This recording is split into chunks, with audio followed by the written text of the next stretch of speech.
Restaurant స్టైల్లో sponge type మంచూరియాని ఏ విధంగా తయారు చేసుకోవాలో చూద్దాం. ముందుగా అర కేజీ క్యాబేజీని తీసుకొని స్లైసర్ ద్వారా సన్నగా తురుముకోవాలి. చూస్తున్నారు కదా, సన్నగా క్యాబేజీని ఏ విధంగా తురుముకున్నామో. ఇందులో 1 స్పూను కారం వేసుకోవాలి, అర స్పూను పసుపు, అదేవిధంగా 1/2 స్పూను ఉప్పు వేసుకోవాలి. కొంచెం కల్లుప్పు కూడా తీసుకోవాలి. మిరియాల పొడి కొద్దిగా, అదేవిధంగా గరం మసాలా కొద్దిగా వేసుకోవాలి. తరువాత ధనియా పౌడర్ 1/2 స్పూన్ వరకు వేసుకోవాలి. బేకింగ్ సోడా చిటికెడు, ఇది ఆప్షనల్, వేసుకోకపోయినా పర్వాలేదు. అరకప్పు వరకు మొక్కజొన్న పిండిని తీసుకోవాలి. అదేవిధంగా అరకప్పు వరకు మైదా పిండిని తీసుకోవాలి. 1 స్పూను అల్లం వెల్లుల్లి పేస్ట్ను తీసుకోవాలి. ఈ మిశ్రమాన్ని అంతా బాగా కలపాలి. అందులో ఎటువంటి నీళ్లు పోయనవసరం లేదు. క్యాబేజీలో ఉండే వాటర్ మాత్రమే దానికి సరిపోతుంది. ఒక ముద్దలాగా పూరీ పిండిలాగా బాగా కలపాలి. చూస్తున్నారు కదా పిండి ఏ విధంగా ముద్దలాగా తయారైందో. ఈ పిండిని మ్యారినేషన్ కోసం 1 గంట పాటు ఫ్రిడ్జ్లో ఉంచాలి. ఈ పిండిని అంతా ఒకసారి కలిపి చిన్న చిన్న ముద్దలుగా చేసుకొని పక్కన పెట్టుకోవాలి. చూస్తున్నారు కదా ఏ విధంగా చిన్న చిన్నగా చేయాలో. ఈ మంచూరియన్ బాల్స్ తయారు చేసేలోపు ఒక కడాయిలో ఆయిల్ని మరిగించుకోవాలి. ఆయిల్ బాగా వేడెక్కాక ఈ ముద్దలను అందులో వేసుకొని బ్రౌన్ కలర్లో వచ్చేలాగా వేయించుకోవాలి.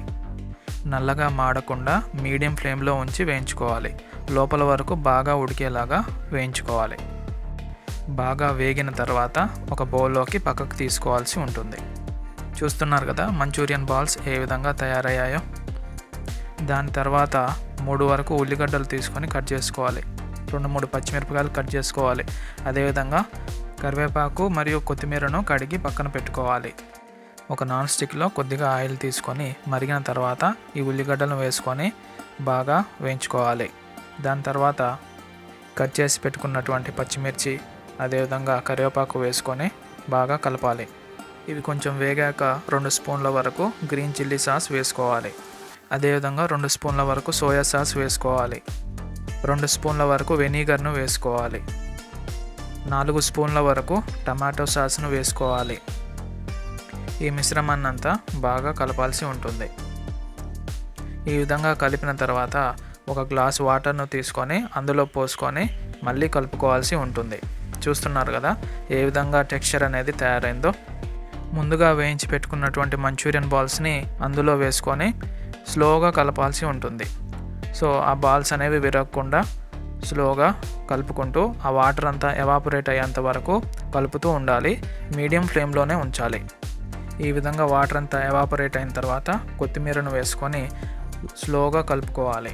సో ఈ విధంగా కలిపిన తర్వాత సర్వింగ్ బౌల్లోకి తీసుకోవాల్సి ఉంటుంది. చూస్తున్నారు కదా అచ్చం రెస్టారెంట్ స్టైల్లోనే ఏ విధంగా మంచూరియన్ తయారు చేసుకోవచ్చో. స్పాంజ్ టైప్లో మంచూరియన్ బాల్స్ అనేవి ఉన్నాయి, చాలా టేస్టీగా ఉన్నాయి.